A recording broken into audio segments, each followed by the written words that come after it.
Hello दोस्तों, आपका स्वागत है हमारे यूट्यूब चैनल पर। ठीक, तो अब हमारे जो नया टॉपिक है, आज हम सीएनसी से रिलेटेड लेके आए हैं एब्सोल्यूट कोऑर्डिनेट। तो हमारे वैसे बेसिकली तीन तरह के कोऑर्डिनेट होते हैं, एब्सोल्यूट, इंक्रीमेंटल और रिलेटिव कोऑर्डिनेट। तो आज हमारा जो बेस होगा वो हमारा एब्सोल्यूट कोऑर्डिनेट के ऊपर होगा। तो एब्सोल्यूट कोऑर्डिनेट क्या होता है कि एक एब्सोल्यूट कोऑर्डिनेट के अंदर हमारा क्या है कि हम बार बार ओरिजिन पॉइंट से मेजर स्टार्ट करते हैं कि टू दी हमें गिवन पॉइंट तक। अगर कोई भी गिवन पॉइंट दे रखा होगा हमें एब्सोल्यूट कोऑर्डिनेट के अंदर, तो हम बार बार उसको हम ओरिजिन पॉइंट से ही मेजर करेंगे। तो यानी रिपीट होगा हमारा ओरिजिन पॉइंट। ठीक है, तो हर बार हम ओरिजिन पॉइंट से उसको मेजर करेंगे और उसी ओरिजिन पॉइंट से हम आगे की तरफ बढ़ेंगे। तो उसमें चाहे हमारा डाया हो, चाहे हमारा उसके अंदर लेंथ दी हुई हो, ठीक है, तो उसके अंदर कोई भी पॉइंट दिया होगा तो हमारा जो सारा बिल्कुल ओरिजिन पॉइंट से ही मेजर स्टार्ट होगा। तो उसी ओरिजिन पॉइंट को हम कैसे स्टार्ट करेंगे, तो हम ये देखिए, तो ये चीज़ है। तो मैं इसको कुछ हिस्सों में डिवाइड कर देता हूँ। ये 10, ये 20, ये 30, ये 40। ठीक है, ये इसका ओरिजिन है। ठीक है, इसी ओरिजिन पॉइंट से हमने मेजर करना है। तो क्या है कि यहाँ से यहाँ तक जाएगी तो 20 आएगा। ठीक है, तो ये वापसी, तो इसी ओरिजिन पॉइंट से इस पे जाना है। तो ये कितना हो गया मेरा डिस्टेंस, 40। ठीक है, अब देखो हम क्या करें, वापसी ओरिजिन पॉइंट से यानी कि 0 0 से लेकर यहाँ से 0 है तो 10 20 20 पे गए। अब 0 वापसी हुआ, 10 20 30 40 वापसी गए हम। अब वापसी हमें मान लो कि हमें 30 पे जाना है। ठीक है, तो हम यहाँ पे 30 पे जाएंगे। तो इसमें कितना हुआ मेरा ओरिजिन पॉइंट, यहाँ 0 था, 10 20 30, यानी बार बार हम अगेन रिपीट करेंगे ओरिजिन पॉइंट से। रिपीट, ठीक है, हम ओरिजिन को रिपीट करेंगे बार बार, क्योंकि हमारा जो भी एब्सोल्यूट के अंदर होगा कोऑर्डिनेट, हम बार बार हम उसको रिपीट करेंगे ओरिजिन से मेजर करने के लिए। हम कोई भी पॉइंट होगा वो हम यहाँ से मेजर करेंगे और उसका जो डिस्टेंस आगेगा वो मेजर हो जाएगा हमारा। तो अब जब हम इसके किसी भी पार्ट के कोऑर्डिनेट निकालेंगे तो कैसे मेजर करेंगे, हम एक छोटे से एग्जांपल के साथ में आपको समझा देते हैं। फिर उसके बाद एक बड़ा, ये डाया मेरा 50 है और ये डाया मेरा 45। ठीक है, इसकी मैंने लेंथ दे दी 30, इसकी लेंथ दे दी मैंने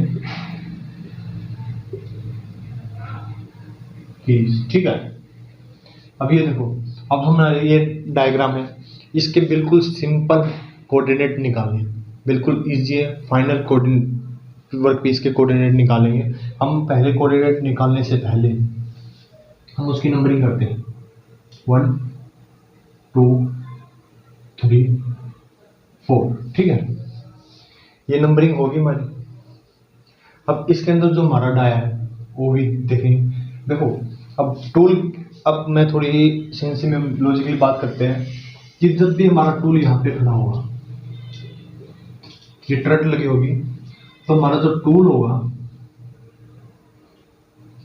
वो इसके साथ में अटैच हो जाएगा, बिल्कुल इसका वर्क पीस फाइनल के। ठीक है, तो जब मैं इसके फाइनल कोऑर्डिनेट निकालूंगा वो भी बताऊंगा, टूल कैसे वर्क करे वो भी बताऊंगा कि कैसे होगा। ठीक है, तो मैं यहाँ पे पहले कोऑर्डिनेट नंबर डाल देता हूँ, 1 2 3 4 कोऑर्डिनेट निकलेंगे। पहला कोऑर्डिनेट हमारा 1 है। ठीक है, जब मैं इसके ऊपर टच करवाऊंगा, बिल्कुल वर्क पीस पे टच करवाऊंगा, तो यहाँ पे क्या है कि डाया कितना है मेरा 45 है।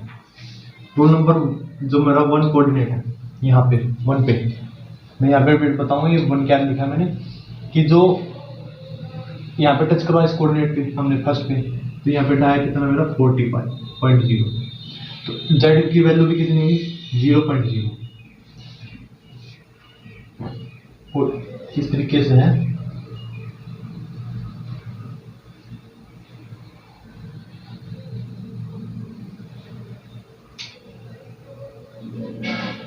ठीक है, ये मेरा वर्क पीस था टोटल, फिर मेरा यहाँ से कटा, ये बना टोटल, ऐसे वर्क पीस था मेरा ठीक है, ये यहाँ से बीच में से काटा, ठीक है, ये चीज मेरी बिल्कुल कटेगी, ये मेरी चीज कटेगी तो ये इस तरीके से बनेगा। वो कैसे? क्योंकि ये जो ओरिजिन है मेरा 0.0, ये जी ओरिजिन ये तो है Z 0.0, तो यहाँ पे जीरो भी ओरिजिन, एक्स भी ओरिजिन, जेड भी ओरिजिन, लेकिन यहाँ पे मेरा क्या है कि डाया वो ऊपर से टूल के ऊपर बैठेगा, वर्क पीस पे ऊपर आएगा, ठीक है। तो यानी कि ये यहाँ पे आएगा, तो डाया कितना मेरा यहाँ पे 25 है, सॉरी 45 है, और जेड जो मेरा मूवमेंट करेगा इस डायरेक्शन में, जेड होता है, जेड मेरा यहाँ पे क्या है 0 है, तो इसलिए मैंने यहाँ पे जेड 0.0 लिखा, ठीक है। तो इसके बाद हमारा क्या है कि ये एक पॉइंट नंबर की थी मेरी की जो वर्किंग थी वो कंप्लीट हो गई है। अब मेरी जो वर्किंग होगी 1 से 2 तक होगी। अब इसके बीच में, इस पॉइंट से और इस पॉइंट के बीच में वर्किंग होगी मेरी, वो कैसे होगी वर्किंग? देखो यहाँ से यहाँ तक तो मेरा डाया बिल्कुल क्या है सेम है, इस पॉइंट से इस पॉइंट तक का, ठीक है। अब इसके बाद जितना इसने मूवमेंट किया यहाँ से यहाँ तक का, यहाँ से यहाँ तक की जितनी भी इसकी मूवमेंट है इस डायरेक्शन में, वो हम लिखेंगे कितनी है -30.0, क्योंकि यहाँ पे मेरा z नेगेटिव होता है और यहाँ पे x पॉजिटिव होता है, इसलिए हम x पॉजिटिव में लेते हैं और z मेरा नेगेटिव में इस डायरेक्शन में, इसलिए इधर है, ठीक है। अब इसके बाद 1 से 2 तक का तो हमारा काम बिल्कुल कंप्लीट हो गया। अब 2 से 3 पे जाएगा टूल मेरा, क्या 2 से 3 पे जाएगा, टूल यहीं खड़ा है तो ऊपर की तरफ बढ़ेगा, ऊपर की तरफ डाया कितना हमारा 50 है, ठीक है। ये मत समझना कि आप लोगों को कि ये छोटा है, मतलब ये पूरा राउंड पीस है, तो ये डाया यहाँ पहले यहाँ पे होगा, तो इससे ऊपर उठेगा तो यहाँ पे आएगा, यानी कि मेरा मान लो कि 45 का था, 45 से 50 पे आई है ऐसे यहाँ पे, और इसी पोजीशन पे आया, अभी तक कोई मूवमेंट नहीं करी इसमें आगे, यहाँ तक कोई 30 पे था, तो 30 से बाद हमारा यहाँ पे 30 पे ही हमारा कितना 50 पे उठा, यहाँ पे आया बिल्कुल, यहाँ से यहाँ पे आया ऊपर बस बिल्कुल उठ के, तो हमारी वैल्यू कितनी है 30.0। इसके बाद क्या होगा कि जो हमारा 2 से 3 तक हो गया, अब हमारी जो वर्किंग होगी 3 से 4 तक की होगी, 3 नंबर से 4 नंबर, जो 3 नंबर से 4 नंबर पे जाएगा टूल, तो इसमें डाया तो मेरा क्या है यहाँ तक जो आता है, यहाँ से यहाँ तक आएगा, तो टूल डाया मेरा बिल्कुल क्या है सेम है, तो कितना 50.0।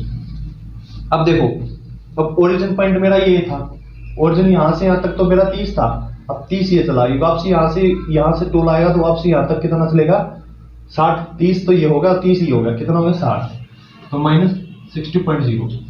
तो ये हमारी कोऑर्डिनेट निकलेंगे बिल्कुल ऐसे ही।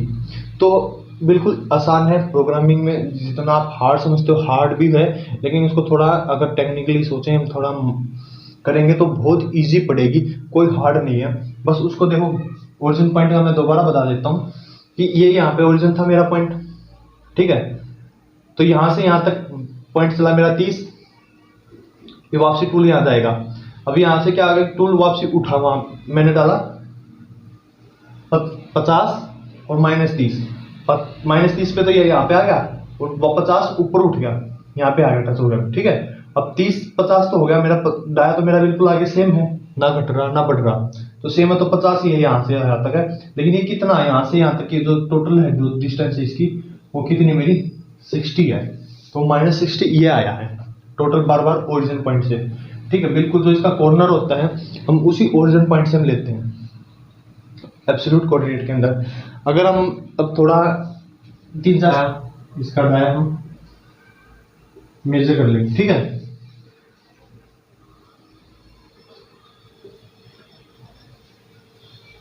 अब मैं इनकी लेंथ दे देता हूं, यहाँ पे 30 यहाँ पे दे दी, 20 यहाँ पे दे दी, 30 यहाँ पे दे दी, 20 यहाँ पे दे दी, ये मैंने लेंथ दी है, यानी कि इसकी जो टोटल लेंथ है वो कितनी होगी 30, 20, 50, टोटल 50 ये है, 50 ये कितनी होगी 100, टोटल मेरी 100 होगी, ठीक है।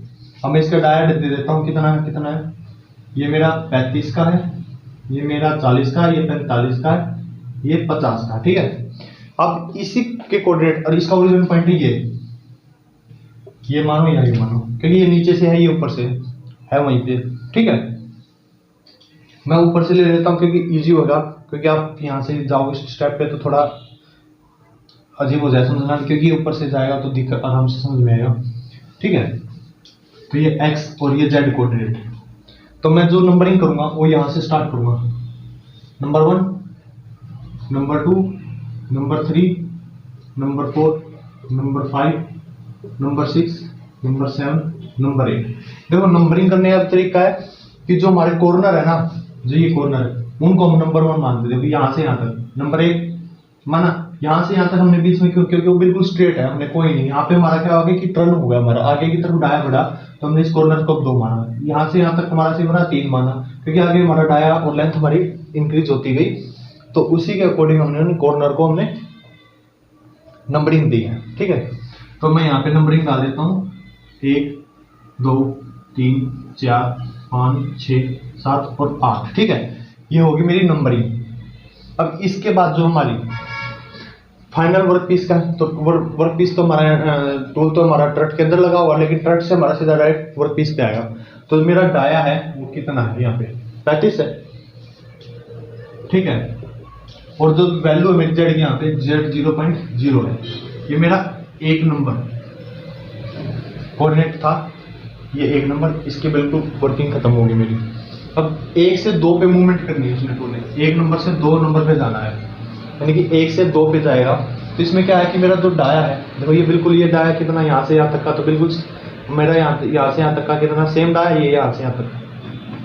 ठीक है, तो सेम डाया है, तो लेंथ कितनी मूवमेंट करी इसने, 30 करी है, -30.0। ठीक है, अब क्या है कि यहाँ से मेरा कि डाया बिल्कुल उठ गया, अब ऊपर की तरफ गया, तो लेंथ तो मेरी सेम है यहाँ से। ठीक है, लेंथ तो बिल्कुल सेम है, लेकिन डाया मेरा क्या है, इंक्रीज हो गया 40.0। किस पे, 2 से 3 नंबर पॉइंट पे। ये मैंने टूल का पाथ लिखा रखा है कि 1 पे आया, फिर 1 से 2 पे जाएगा, फिर 2 से 3 पे जाएगा। ये कोऑर्डिनेट नंबर है, 1 नंबर, ये 2 नंबर, ये 3 नंबर। क्योंकि आपको इजी जिस तरीके से समझने में अच्छा लगे वो आप देख सकते हो। यहाँ से 1 पे आया, 1 से 2 पे जाया, 2 से 3 पे जाएगा। यहाँ पे क्या है कि 1 नंबर पे गया, फिर उसके बाद 2 नंबर पे जाया, फिर 3 नंबर पे।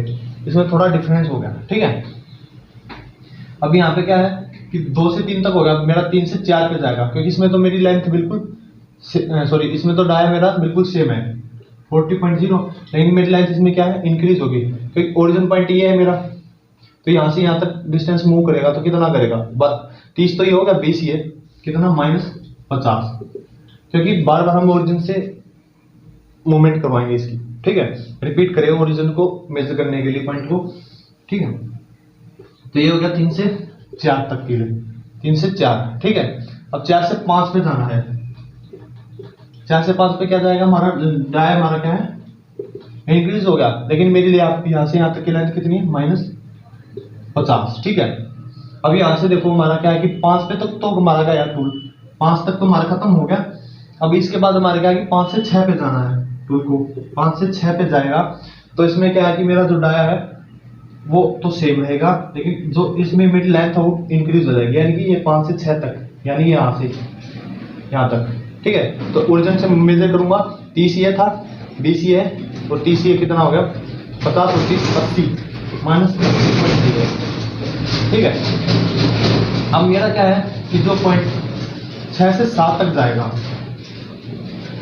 6 से 7 तक जाएगा, तो 6 से 7 तक कैसे जाएगा, क्योंकि इसमें डाया तो मेरा इंक्रीज हो गया, कितना हो गया मेरा 50, लेकिन जो मेरी लेंथ हो तो बिल्कुल सेम है यहाँ से यहाँ तक। सिर्फ ये यहाँ पे रुका है मेरा टूल, न कि आगे गया, सिर्फ यहाँ पे रुका, लेकिन लेंथ तो मेरी बिल्कुल सेम है, कितनी, -80.0। अब यहाँ 7 से 8 पे मूवमेंट करेगा टूल, 7 से 8 पे मूवमेंट करेगा टूल, तो कैसे जाएगा कि डाया तो मेरा बिल्कुल सेम है, और इसके साथ मेरी क्या लेंथ इंक्रीज होगी। ओरिजिन से मेजर करेंगे, 30 ये होगी, 20 ये होगी, 30 ये होगी, 20 ये होगी, कितनी होगी टोटल 80, यानी 50 ये 50 ये 100, सॉरी 100, 30 20 30 20 तो 100 होगी। तो टोटल जो मेरी लेंथ थी वो 100 थी, तो 100 तक हमारा बिल्कुल क्लियर है, क्योंकि बार बार हम ओरिजिन से मेजर कर रहे थे उस जो हमारी ये लेंथ थी, ये जो छोटी छोटी वाली लेंथ थी ये। ठीक है, अब क्या होता है कि इंक्रीमेंटल में हमारा थोड़ा चेंज हो जाएगा इसी चीज के अंदर। हम जो अब नेक्स्ट वीडियो आएगी हमारे इंक्रीमेंटल के ऊपर, तो हम यही बिल्कुल सेम एब्सोल्यूट कोऑर्डिनेट के कोऑर्डिनेट निकालेंगे, बिल्कुल इसी डायग्राम के, इसी पार्ट के, और एक तरफ हमारे एब्सोल्यूट कोऑर्डिनेट होंगे, एक तरफ हमारे इंक्रीमेंटल कोऑर्डिनेट होंगे। तो हम इनमें बस डिफरेंस बताएंगे कि आप इसमें क्या डिफरेंस होगा और कैसे इसके कोऑर्डिनेट हम लेते हैं इंक्रीमेंटल कोऑर्डिनेट के और एब्सोल्यूट के क्या होते हैं। क्योंकि ये जो हमारे इंक्रीमेंटल कोऑर्डिनेट है, ये हमारा जो साइकिल टाइम होता है ना पार्ट का, मैन्युफैक्चरिंग करने वक्त मशीन के अंदर, तो उसको रिड्यूस कर देता है, डिक्रीज कर देता है, बढ़ने नहीं देता। तो इसी कारण हम इंक्रीमेंटल कोड ज़्यादातर यूज करते हैं। अगर हम एब्सोल्यूट से लेंगे तो हमारा बार बार साइकिल टाइम का जो पार्ट है वो बहुत ज़्यादा बढ़ जाएगा। तो इसीलिए हम इंक्रीमेंटल कोड यूज़ करते हैं बीच में। तो अगर आपको ये वीडियो अच्छी लगी हो तो आप इसको लाइक करें और चैनल को सब्सक्राइब करें। Thank you for watching my video.